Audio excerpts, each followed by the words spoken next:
699 pesos unlimited hotpot. Finally, meron na dito sa Lipa. At nakita pa namin si Queen Ay. At dahil catering is life, motherhood is lifer, and TikTok is lifest, naimbitahan tayo sa VIP night ni Mogu Unlimited Hotpot. And it is actually the first here in Lipa. Pag nag-crave ka for quality hotpot, hindi mo na kailangan lumuwas ng Maynila kasi dito lang yan sa may Grove Park, katapat outlets at Lipa. Basta malapit lang siya mga Kamarichef. I tell you, sobrang sulit nito mga Kamarichef. You can make your own sauce. Ang lawak ng choices at ang dami ng mga seafood nila. Ng selection ng meat. Tapos kakaiba din yung mga crystal balls nila. Yung mga fish tofu nila. Quality talaga. So you have several selection ng mga broth. Meron tonkatsu. If you want something hot, meron ding spicy mala. Tapos merong mushroom para milder yung taste. Meron din nga broth ng pares. And mga Kamarichef, they also serve several types of dim sum. So,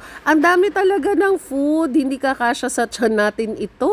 Ang sobrang naging favorite namin mag-asawa is the siomai na sobrang laki. Since nasa VIP room kami, we just press this button at darating na mga waiters for the refill. Kapag nasawa ka na doon sa sabaw mo, you can actually change it to a different type of soup base or broth. O mga Kamarichef, for $6.99, ayan yung menu. Hindi ka nalugi dyan. Ang ganda pa ng place. Ang lakas ng wifi nila dito, umaabot ng speeds over 120 Mbps. Kumusta na kailang bites tayo?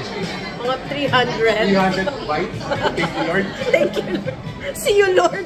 We super enjoyed our evening here at meron pa tayo mga Kamarichef spotted. Thank you so much, JSAR and Mami Aisha, for inviting us. We had the opportunity to also meet and speak with the owner, si Sir Ice, and congratulations sa opening ni Mogu Unlimited Hotpot. Sigurado to babalik talaga kami.